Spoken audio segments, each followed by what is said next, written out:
नेपाल में आपको जाना चाहिए, क्यों यहाँ के बहुत सारे कॉलेजेस जो है वो आपके चॉइस लिस्ट में होने चाहिए, एडमिशन प्रोसेस कैसे होगा, वहां पढ़ना कैसे आसान है, फीस स्ट्रक्चर क्या है, एडमिशन प्रोसेस कैसे होता है, ये सारी चीजों को हम लोग कोशिश करेंगे इस वीडियो में कवर करने की। हाँ, बिल्कुल पीछे जो टैगलाइन देख रहे हैं बिल्कुल सही देख रहे हैं। आज हम लोग बातचीत करने वाले हैं MBBS, MD, MS admission in Nepal, लेकिन हम लोग आज बातचीत करेंगे एमबीबीएस एडमिशन इन नेपाल के बारे में, जिसमें हम लोग उसके जो यूनिवर्सिटीज हैं उनके ऊपर बातचीत करेंगे, कौन कौन से कॉलेजेस हैं उनके ऊपर बातचीत करेंगे, एडमिशन प्रोसेस के ऊपर बातचीत करेंगे, कौन कौन लोग हैं जो एलिजिबल है बातचीत करेंगे, क्यों वहां पढ़ना चाहिए, इस तरह के सारे टॉपिक्स को हम लोग कवर करेंगे। तो चलिए वीडियो की शुरुआत करते हैं।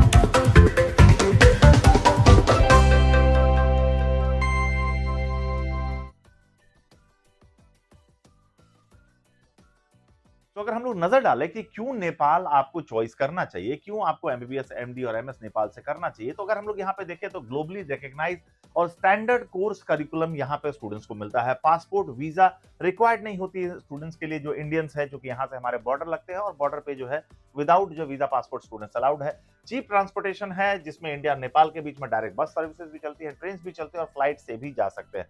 हॉस्पिटल जो कॉलेजेस हैं यहाँ पे, उनका हॉस्पिटल के जो कॉलेजेस के जो हॉस्पिटल है उनके पास पेशेंट फ्लो काफी अच्छा और बेड ऑक्यूपेंसी भी काफी अच्छी होती है। जो बच्चे वहां पे इंटर्नशिप करते हैं उनको वहां पे मंथली स्टाइपेंड भी मिलता है। फीस जो अगर कंपैरेटिवली देखें तो फीस काफी अफोर्डेबल है और क्वालिटी ऑफ एजुकेशन काफी अच्छी है।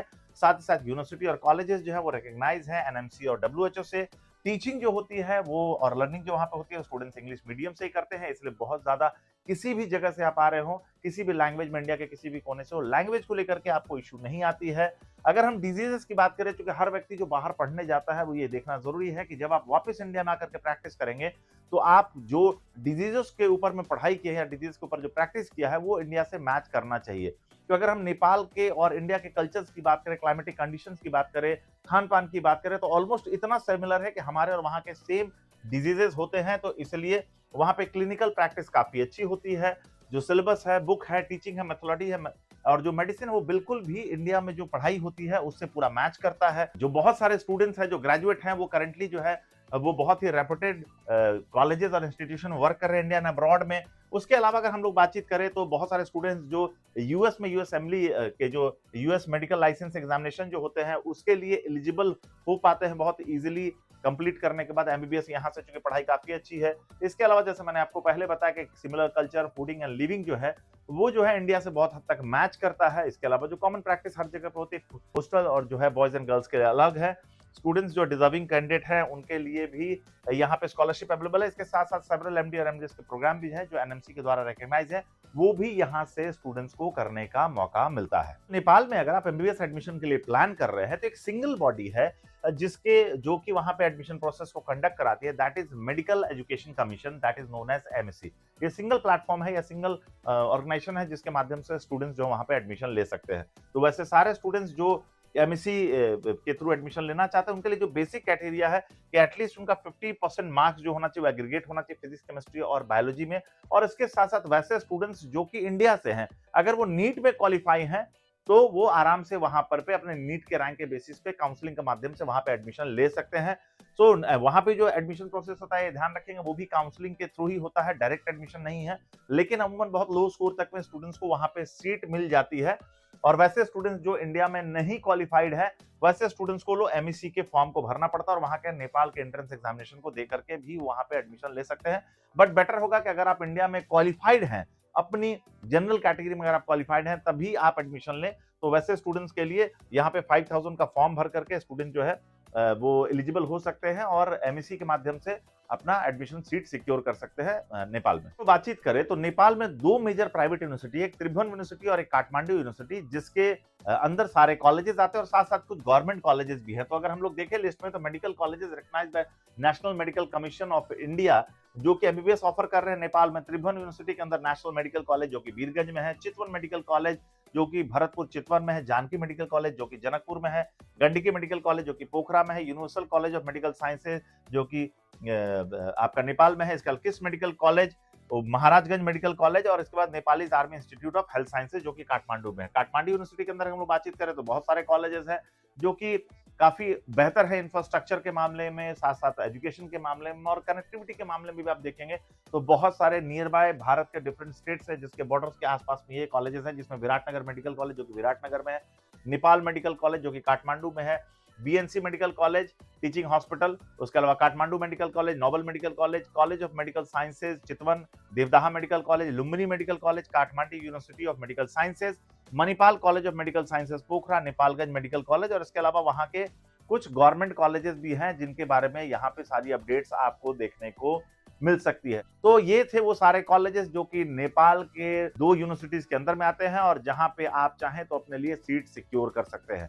अब हम लोग एक एक करके ये समझने की कोशिश करेंगे कि डिफरेंट कॉलेजेस का इंफ्रास्ट्रक्चर कैसा है, कहाँ लोकेटेड है, कितनी सीट्स हैं, हॉस्पिटल इनटेक कैसा है, इसकी पूरी ब्रीफ डिटेल्स जो होगी हम लोग आगे और इस वीडियोस में देखेंगे। तो अभी आप अगर इस वीडियो को देख रहे हैं तो लास्ट तक इसमें जरूर बने रहिए ताकि सारी इंफॉर्मेशन आप तक पहुंच जाए।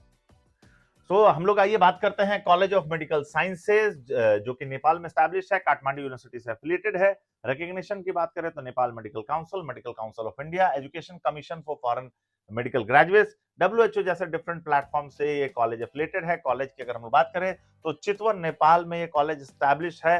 हॉस्पिटल जो है वो 1996 का स्टैब्लिश है, 1200 बेडेड हॉस्पिटल है और प्राइवेट मेडिकल कॉलेज है। ये फर्स्ट प्राइवेट मेडिकल कॉलेज है, नेपाल का फर्स्ट मेडिकल कॉलेज है जिसने डीएम और एमसीएच जैसे प्रोग्राम स्टार्ट किए थे मॉडर्न टेक्नोलॉजीज का इस्तेमाल करके। और इंडियन मैनेजमेंट है यहाँ पे, लार्ज नंबर ऑफ पेशेंट है जो कि ओपीडी और आईपीडी में largest ICU NICU CCU Nepal का है इसमें।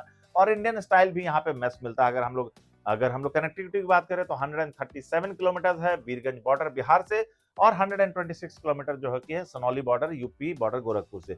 यहाँ पे भी पटना से भरतपुर, दिल्ली भरतपुर और उत्तर प्रदेश से भरतपुर के लिए आपको डायरेक्ट बस सर्विसेज मिल जाएंगी। और फ्लाइट्स की बात करें तो दिल्ली काठमांडू भरतपुर और कोलकाता काठमांडू भरतपुर और बनारस काठमांडू भरतपुर की फ्लाइट मिलती है। साथ साथ अगर आप पर्सनल गाड़ी से भी जाना चाहें तो भी आप जा सकते हैं। अगर हम यहाँ कोर्सेज की बात करें तो यहाँ पे पीजी की सारी कोर्सेज यहाँ पे अवेलेबल है, डीएम और एमसीएच भी होता है यहाँ पे। इसके अलावा BSc nursing, BMLT, B pharma के अलावा जो मेजर कोर्स है जिसके लिए हम लोग इस वीडियो पे हैं वो है एमबीबीएस, वो भी यहाँ पे स्टूडेंट्स को पढ़ाई जाती है। तो वैसे स्टूडेंट्स जो एमबीबीएस नेपाल सर्च कर रहे हैं उनके लिए college of medical sciences Nepal एक चॉइस लिस्ट में, उनके बकेट लिस्ट में जरूर होना चाहिए।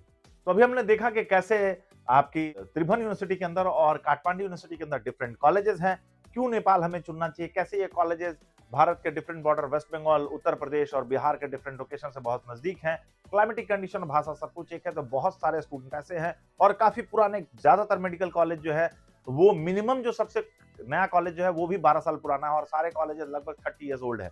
तो काफी अच्छा इंफ्रास्ट्रक्चर, काफी अच्छा पेशेंट रूट के साथ नियर बाय कनेक्टिविटी के अगर मामले में भी देखेंगे तो काफी आसान है स्टूडेंट्स के लिए यहाँ पे पढ़ना। यहाँ की जो कॉलेज की फीस है, यूनिवर्सल फीस सबकी $75,000 है। तो सबसे पहले आपको ये समझना है कि अगर आप इस फीस स्ट्रक्चर के साथ, अगर आप चाहते हैं कि इस फीस में आपको कोई डिस्काउंट मिल जाए, डिफरेंट कॉलेजेस में आपको फीस में कोई कंसेशन मिले, तो आपको प्लान जल्दी करना पड़ेगा। क्योंकि आप नीट में अगर एलिजिबल भी हैं या नहीं एलिजिबल हैं तो भी आपको एमएससी के फॉर्म भरने पड़ेंगे। 5,000 के फॉर्म होता है इंडियन करेंसी में और 8,000 का फॉर्म होता है नेपाली करेंसी में। बिना इस फॉर्म को भरे आप एलिजिबल नहीं होंगे वहां पे एडमिशन के लिए। एडमिशन की प्रक्रिया जो होती है बिल्कुल काउंसलिंग के माध्यम से ही होती है, जो कि इंडिया में होता है। इसलिए ये जरूरी है कि आप जो है नीट में जरूर क्वालिफाई हो, तभी आप वहां पे एलिजिबल होंगे और तभी आप वापस आके इंडिया में प्रैक्टिस भी कर पाएंगे।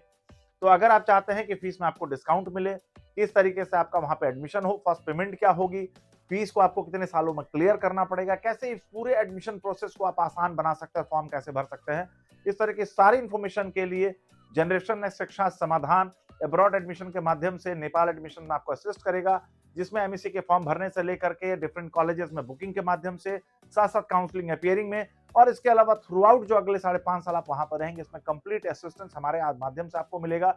और साथ ही साथ अगर किसी तरह की कोई चैलेंजेस बीच में फील होती है तो भी हम प्रयास करेंगे कि हम आपको असिस्ट कर सकें। तो अगर आप एक स्टूडेंट हैं और प्लान कर रहे हैं अपने लिए कॉलेज जो कि नेपाल में आपकी तलाश कर रहे हैं तो बहुत वेट मत करिएगा, क्योंकि लिमिटेड सीट्स होती है। ऑलरेडी 1.5 महीने का समय जो है या 2 महीने का समय एक्सटेंड होगा एग्जामिनेशन में और रिजल्ट आने में भी थोड़ा और ज्यादा समय लगेगा। तब तक मैक्सिमम कॉलेज जो है नेपाल के, उनकी सीट्स या तो भर जाएंगी या फिर जो कॉलेजेस आपके लिए करेक्टिंग पॉइंट ऑफ व्यू से बहुत इजी एक्सेसिबल है वहां पे सीट्स अवेलेबल नहीं रहेगी या फिर जो फीस बजट है वो इंक्रीज हो सकता है। तो अगर आपको ऐसा लगता है कि आप इस बार क्वालिफाई कर गए थे, इसका मतलब है कि नेक्स्ट बार भी जब नीट होगा तो उसमें भी आप जरूर क्वालिफाई कर जाएंगे। और अगर आपको लगता है कि आपका स्कोर 150 से ऊपर है तो आपको नेपाल में अपने एडमिशन को सिक्योर कर लेना चाहिए, क्योंकि बहुत इकोनॉमिक बजट में वर्ल्ड क्लास एजुकेशन यहाँ पे आपको मिलता है। तो इस तारीख अपडेटेड इंफॉर्मेशन के लिए आप जनरेशन नेक्स्ट से अभी जुड़े। और अगर आपको कोई क्वेरी होती है तो जो नंबर दिए गए हैं उस पर क्लिक करें, व्हाट्सएप पे जाकर के 1-to-1 चैट कर सकते हैं या डायरेक्ट कॉल के माध्यम से भी अपने सारे कंफ्यूजन या किसी भी क्वेश्चन है उसके सारी क्विज ले सकते हैं। तो आज हम लोगों ने इस वीडियो के माध्यम से कोशिश की कि नेपाल के एडमिशन प्रोसेस को कवर करें और मुझे लगता है ये वीडियो अगर आपको पसंद आता है तो जरूर इसको आप लाइक, शेयर और सब्सक्राइब जरूर करिए और साथ ही साथ नेक्स्ट किस टॉपिक पे वीडियो बनाएं इसके लिए भी आप अपनी रिकमेंडेशन के लिए नीचे कमेंट सेक्शन में अपने वैल्यूएबल कमेंट्स दे सकते हैं। बहुत बहुत धन्यवाद इस वीडियो को वॉच करने के लिए।